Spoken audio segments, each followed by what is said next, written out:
Hello everyone, welcome! I'm so glad you could join me here today. And I'm really excited because I get to introduce you to the fantastic cross-platform Xamarin.Forms framework.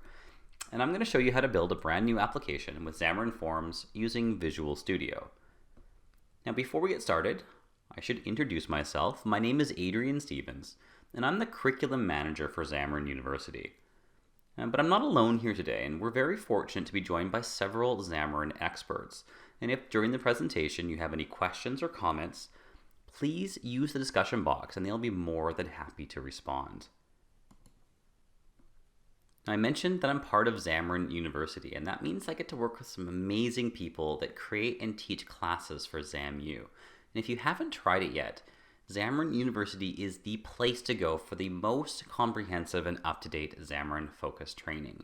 This includes a number of amazing things like live classes with expert instructors.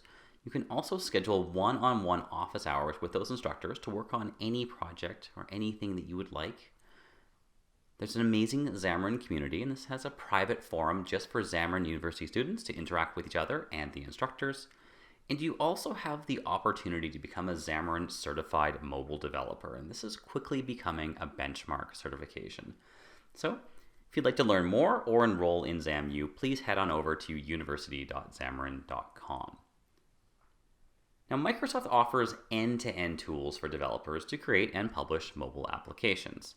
Of course, we're going to talk about Xamarin today, and the Xamarin development platform lets you create native Android, iOS, Mac, and Windows applications, all in C#. We also have testing tools, and part of that is Test Cloud, and this is a UI testing solution. It allows you to write what we call outside-in or automated UI tests, and you can run those locally or on devices in our testing center. And the Xamarin Build tools are responsible for compiling and packaging your code into native applications on each of your supported platforms. And when you're almost done developing, you're ready to do some testing, we have Hockey App, and this allows you to quickly deploy beta versions to your testers to ensure that your app is amazing before releasing it to the public. And once your application is published, you want to keep track of it. We have tools to monitor usage, track custom events, and even receive crash reports. And this is all being brought together in the recently announced Visual Studio Mobile Center.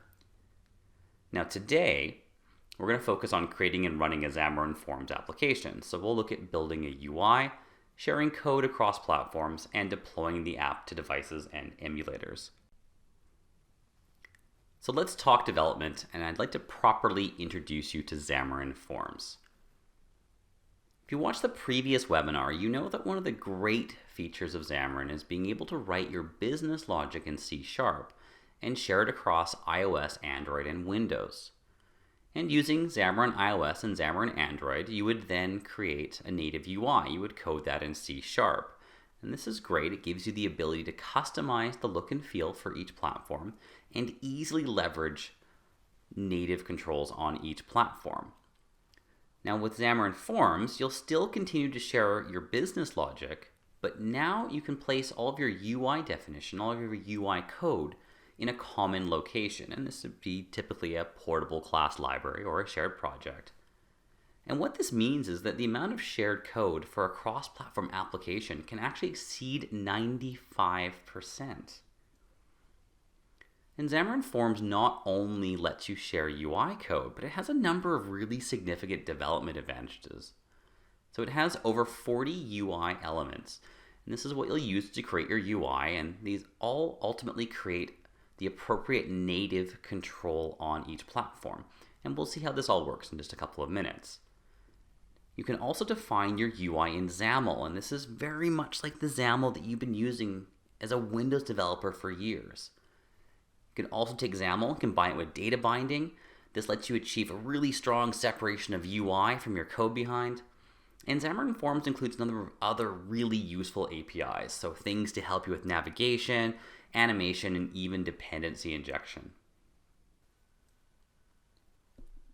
So let's talk about platform support now.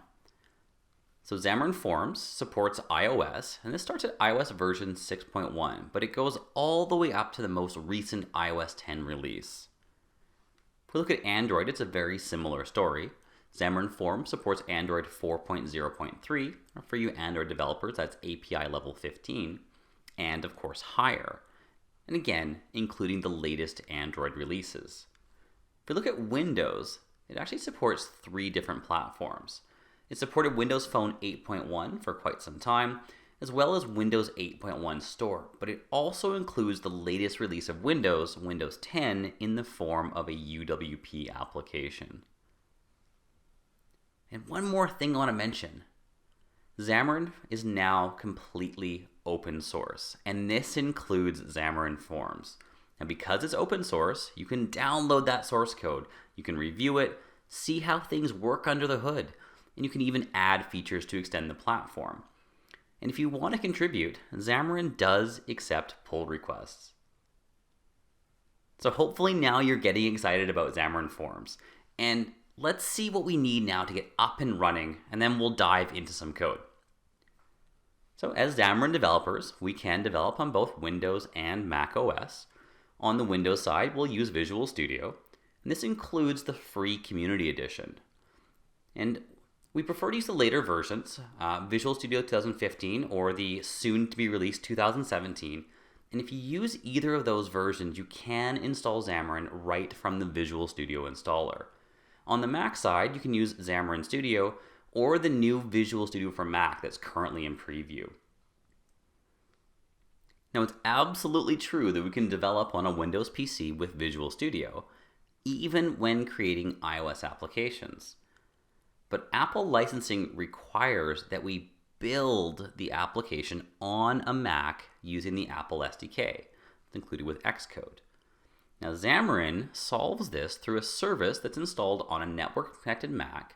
This comes with the Xamarin tools, and this service is known as the Xamarin Mac Agent. Now, Visual Studio for Windows can then connect to this process on the Mac and then delegate a portion of the build to the Mac, allowing us to compile with the native toolchain. We can also even launch the Apple-provided iOS simulators on the Mac.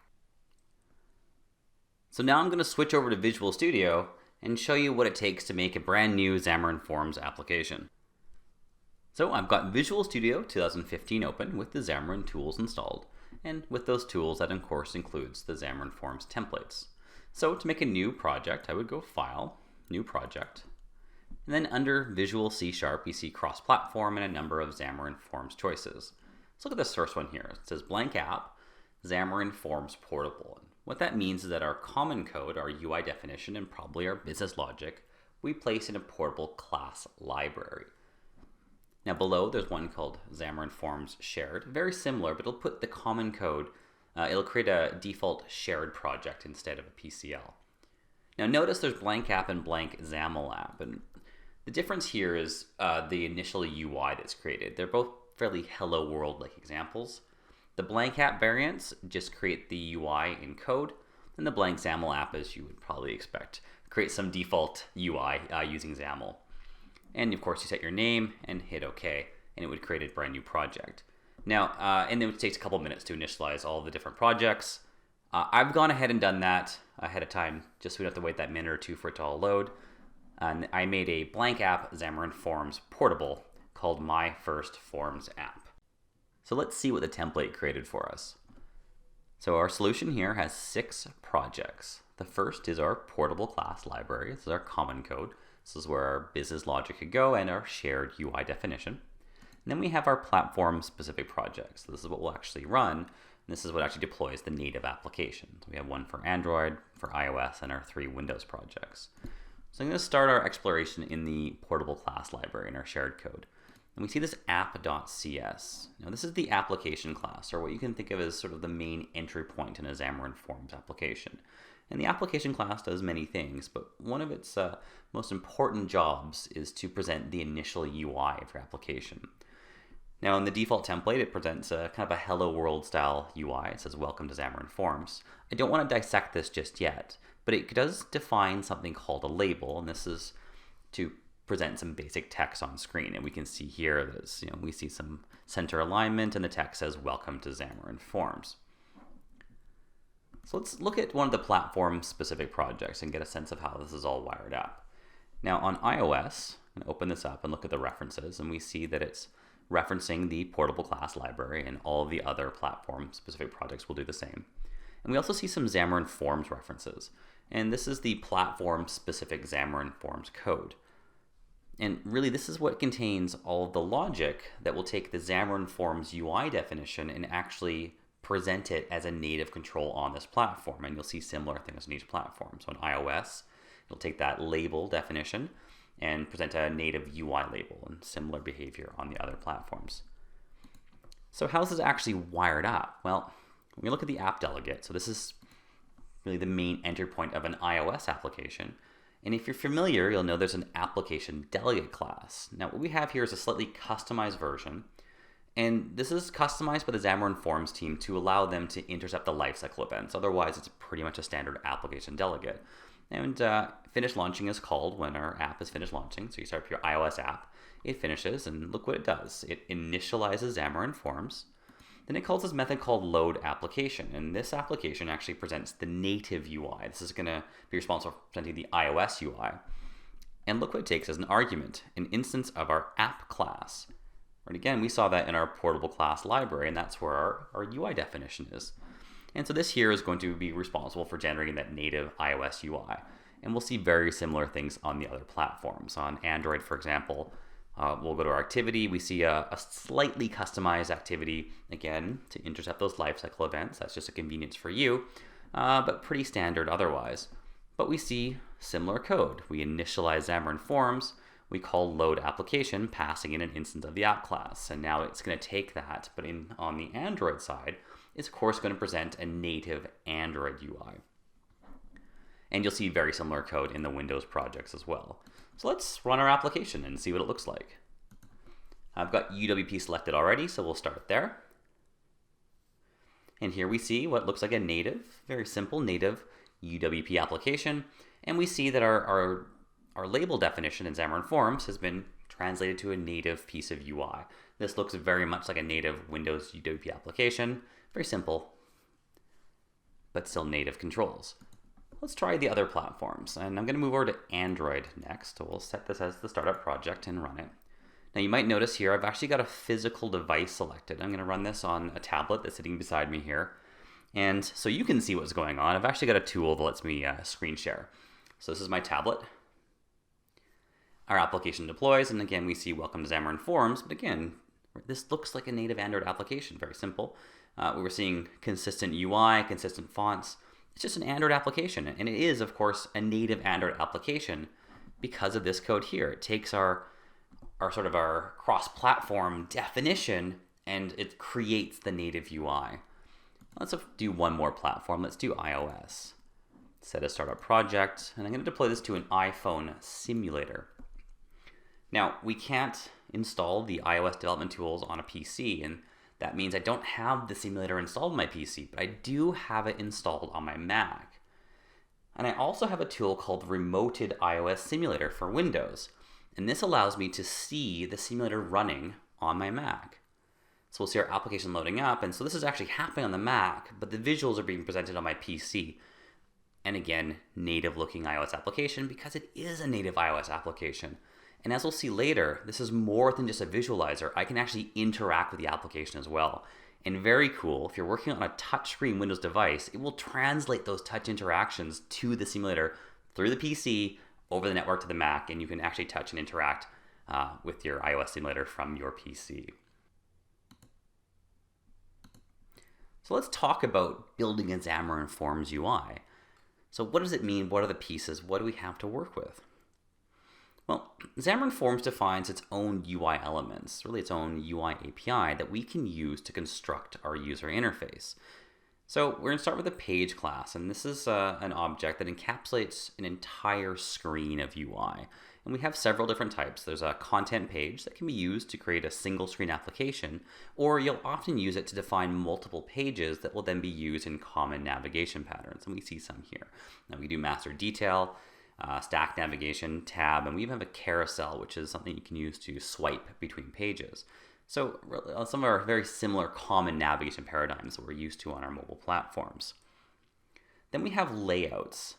And Xamarin.Forms layouts are used to help size and arrange the controls in your UI. So they're designed to make it easy to create a well-structured and even a reactive UI, something that can scale different screen sizes or even respond to orientation changes. And you see we have several layouts to choose from, including familiar styles like a stack layout. We have grid, so we could do things in rows and columns, and more specialized variations like absolute layout as well. And then we have the actual UI building blocks. These are the controls or the UI elements. And these implement the core functionality of your UI. And they're really what the user interacts with. So notice we have a lot of the common controls. Really, I would say all the most common controls are available directly from Xamarin.Forms. You see we have things like our image and entry fields, labels, buttons, even things like time picker and date picker. And there's also a really active third-party industry, and it provides specialized controls, so you can definitely go beyond the default set. But this is what's ready out of the box. It really gives you all the power, all the building blocks you need to make a fairly complex UI. Now, Xamarin.Forms has a very powerful data binding engine. This helps you achieve a really clean separation between your UI and your code behind. And it has all the features you'd expect, all the features you need, like commands and type converters, and this lets you build your UI using the popular model view model pattern. And when you think data binding, you often think XAML. And if you've done any Microsoft UI development, it's likely you've done some XAML development. And the structure of the XAML and how it works will be very familiar to you Microsoft developers, but the controls and elements you use to build your UI are a bit different. So, as an example, here we have a simple page defined for a WinRT application. It displays a text box, a password, and a button organized vertically.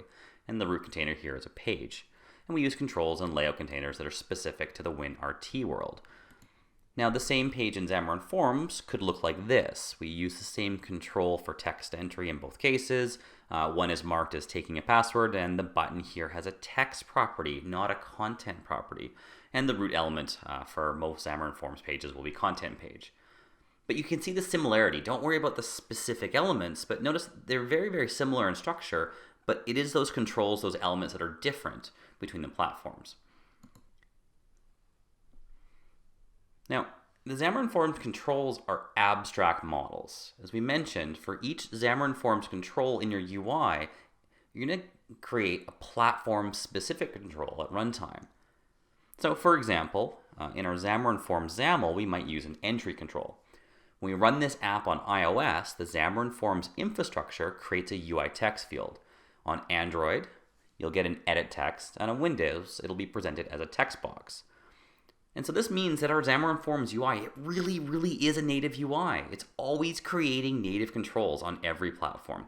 Write your UI once, and it runs with a native look and feel.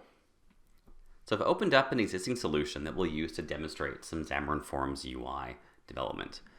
Now our app is called DrumPad, and notice we are following a similar structure. We've got a portable class library for our shared code, and then our 5 platform-specific projects. I think the best thing to do is to fire this up right away and let you see it. And I'm going to demonstrate this using the UWP project. Now take a look at the UI and think, what types of elements might we use here? We see an image, we have some text, and then we've got our 4 gray boxes here, and these are actually buttons. These are touchable UI. Now watch what happens when I resize the window.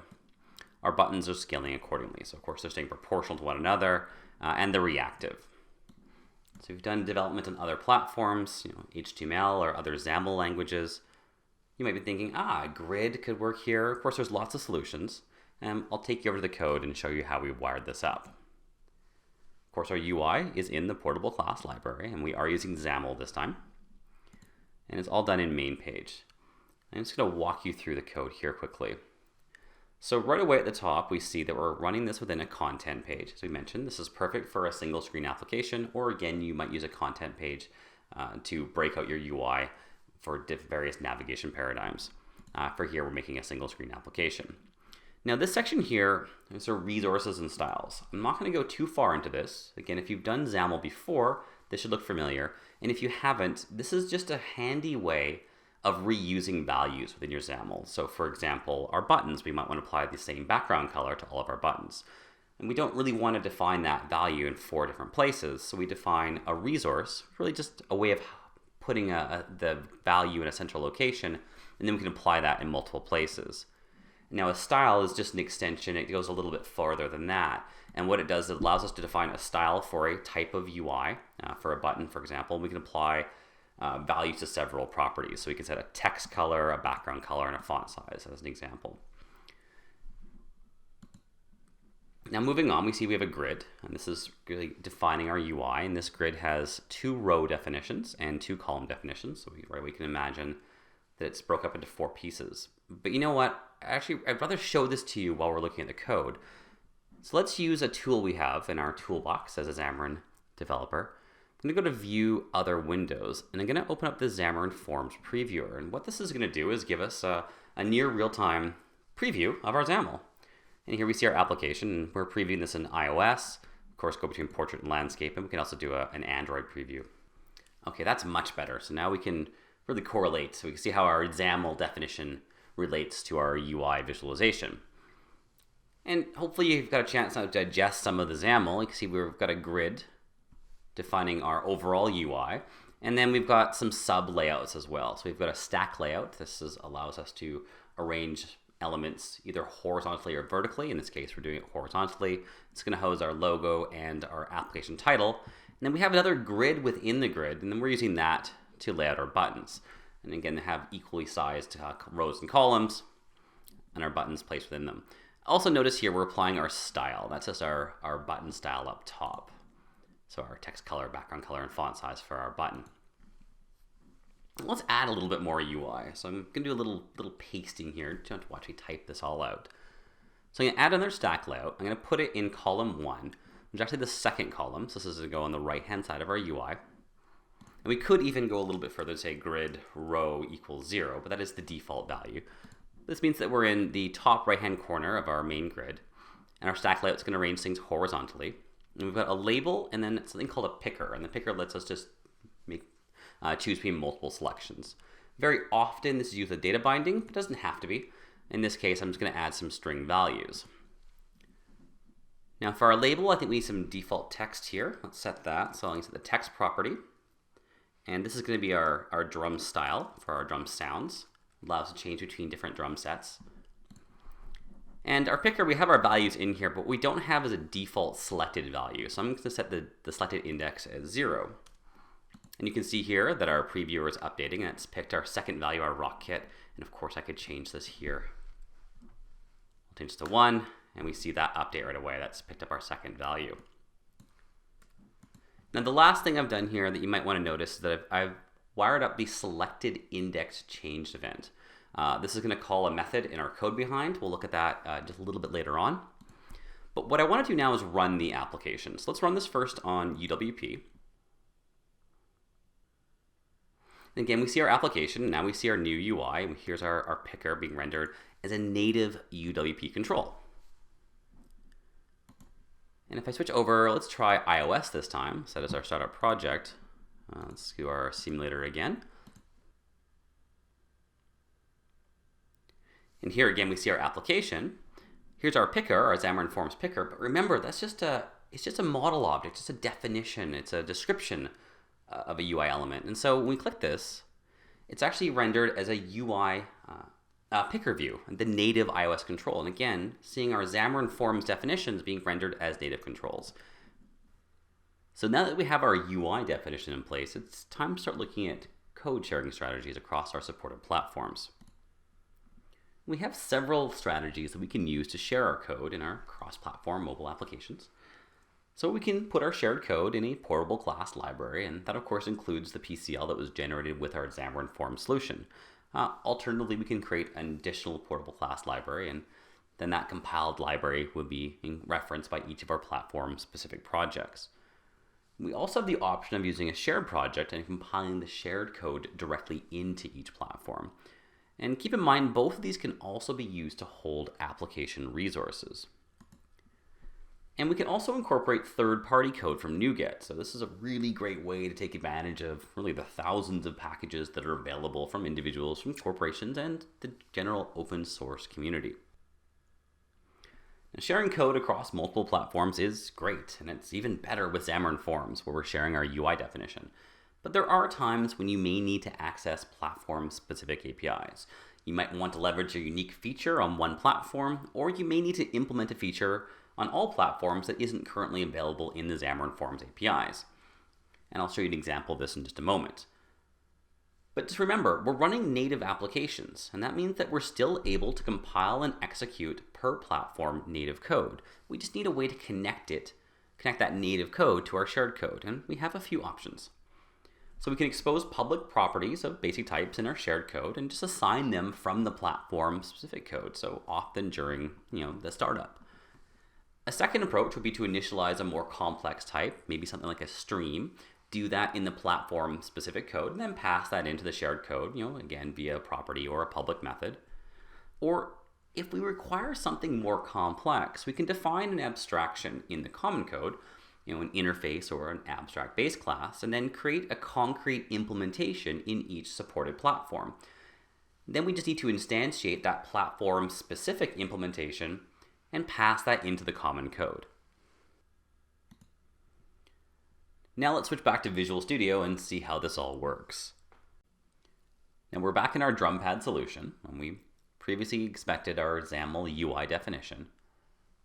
And when we create a XAML file in Xamarin.Forms, we also get an associated C# file that's often referred to as the code behind. And these two files are intimately linked, and they both end up contributing to the class definition.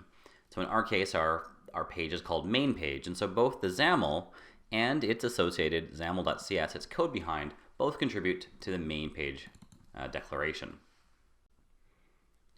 Now this file is also in our portable class library. This is in our shared code, and this is where I place the business logic for the DrumPad application. Now this app, although it's doing a few things, it's loading sound files, it's playing sound, generally it's a fairly simple application. It's a single screen app, and so it's absolutely reasonable to put all of your logic here in the code behind. It's not uncommon, however, in Xamarin.Forms, especially on larger applications, to see a more structured architectural pattern. You'll see a lot of MVVM examples, but in our case here, this is nice and simple, a little bit easier to digest, so I've placed all of the business logic here in the code behind. So let's now think about what our application actually needs to do. Well, we need to respond to user interactions on those button presses and play a sound, play our drum sound for each button. Now currently Xamarin.Forms doesn't have a sound API. Now it's possible that could change in the future. The Xamarin.Forms team are always adding new things to the API surface, but for now there is no cross-platform audio solution. So usually the next thing you would do as a Xamarin.Forms developer is go to the community, see if you can find a NuGet package, and there are several out there for cross-platform audio, but none of them that really fit my specific needs. I wanted to support all 5 platforms, and I wanted to be able to load the audio from the portable class library. And I wasn't able to find that exact solution, so I decided to implement it myself. Now, fortunately for this application, my requirements were fairly simple. All I really need to be able to do was to play sound files. And so the first thing I wanted to do was create really some structure, a definition, or what we usually call an abstraction for my audio playback. So I created an interface called Simple Audio Player, or iSimple Audio Player, and all I really need to be able to do is load a sound and play a sound. But I added some basic functionality, possibly for future projects, so I could pause and stop as well. Now I'm going to create an interface in the common code, and then we'll implement this interface in the platform-specific projects. So let's head over to the iOS project as an example. So in the iOS project, we have a class called Simple Audio Player that implements the interface. And if you're not familiar with the interfaces, all this really means is it has to create the methods defined in iAudio Player. So it has to have a load method, a play, a pause, and a stop method. And that's exactly what I've done here. Now on iOS, you would typically use the AV Audio Player to play back Simple Audio. And again, exactly what I've done. And so you can think of Simple Audio Player in the iOS project as really a lightweight wrapper around the native AV Audio Player object. Again, load, play, pause, and stop. And we'll see something very similar in the other projects. If we go to UWP, for example, you'll see it wraps a media element. Again, load, play, pause, stop. And over on Android, it just wraps the Android media player object. And you'll see similar code, of course, in our Windows Phone and Windows 8 projects as well. It's actually very similar to the UWP implementation. So we have a concrete implementation on every platform. How do we wire this up to our shared code? Well, we've actually got quite a few options. And one of the simplest things we could do is just expose a public property in our common code. And the app class is a perfect place for this. Now, you might want to do something like this. We go public static, make an simple audio player. Let's call this audio player with a getter setter. And then from each platform specific project, we could set this property. So we would go app.audioPlayer equals new simple audio player in the Android project. Same thing in the iOS project, same thing in the Windows projects.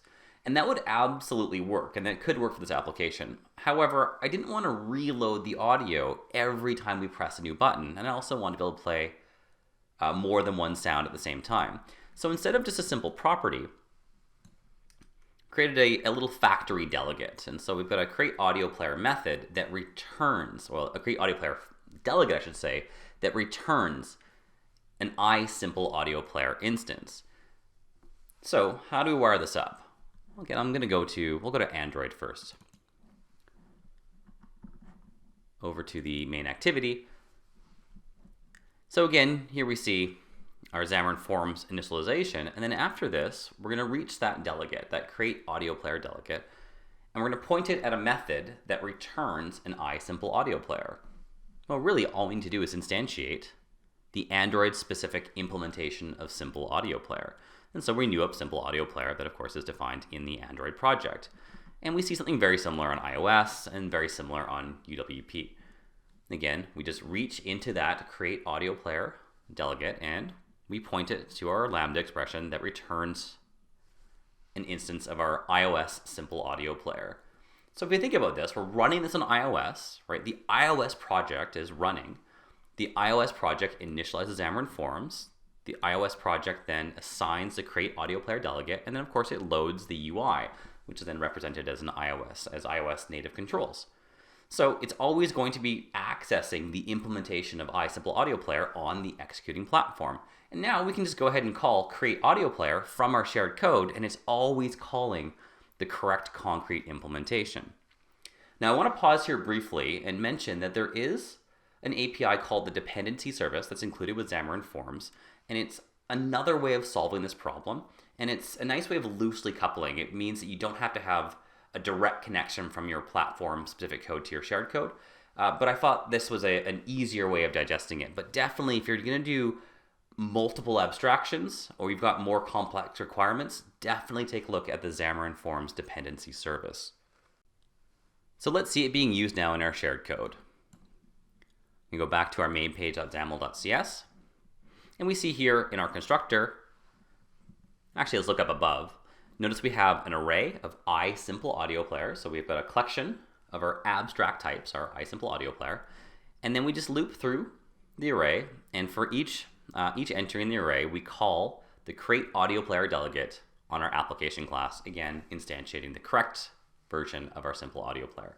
And then of course we can call the methods defined, the load, the play, the pause, and the stop on those instances. So we see here we've got our shared business logic. It's in our shared code. It's being used by every platform. And we're even able to reach some platform-specific code. Now I want to talk a little bit about sharing resources. Now I showed you earlier we've got an audio folder in our PCL with a number of WAV files with our audio resources. Now remember, our iAudio player interface defines a load method that takes a stream. And this was done because stream is available on every platform, and it's usable within a portable class library. So if we go back to our code behind our main page.xaml.cs and we scroll down, so we've got some code to load the files. And the one I want to point out here is this get stream from file. And really all we're doing is getting a stream from the resource embedded in the PCL. So we use this helper method to get the stream. Then we pass that stream into the load method of the concrete implementation of our iAudio player. And of course, then on every platform, that platform just has to make use of the stream to instantiate and use the native APIs. And I'll just quickly show you again on iOS. Notice here our load method takes a stream, and then we're very fortunate. We've got a helper method on NSData. This is an iOS specific type that allows us to implement a native type from a stream and then pass it into the native AV audio player.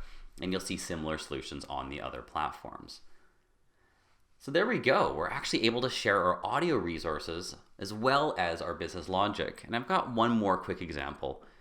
We can also do this with images. So here we've got our logo PNG. I'll open a big version. This is the logo that sits in the upper left-hand corner of our application.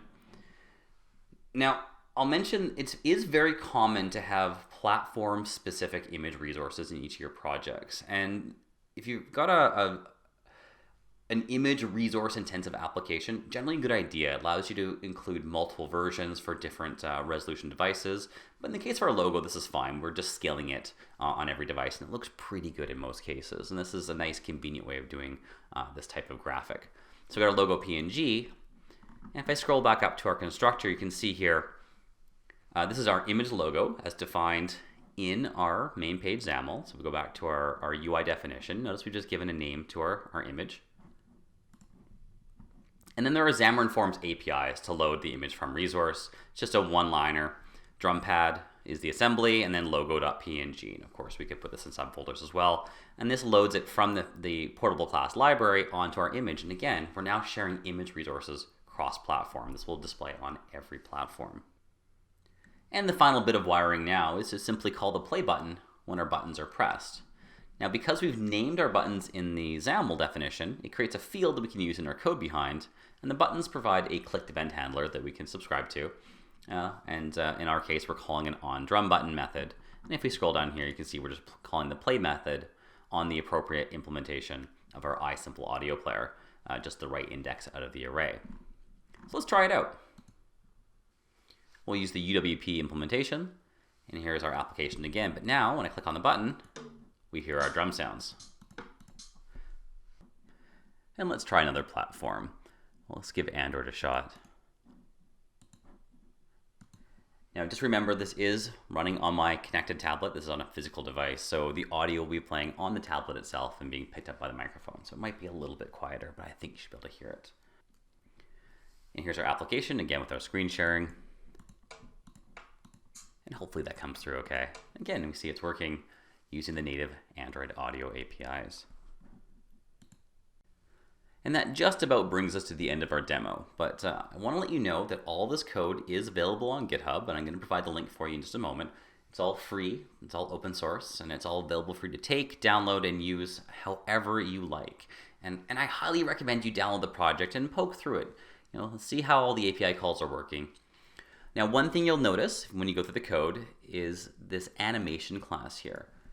Now, when we use the application and click the buttons went red and then they transitioned back to their original color. And that was done using the Xamarin.Forms animation API. And in this case, what I've done is instantiated an animation object for each button and then just done a simple translation of color. And there's some code here.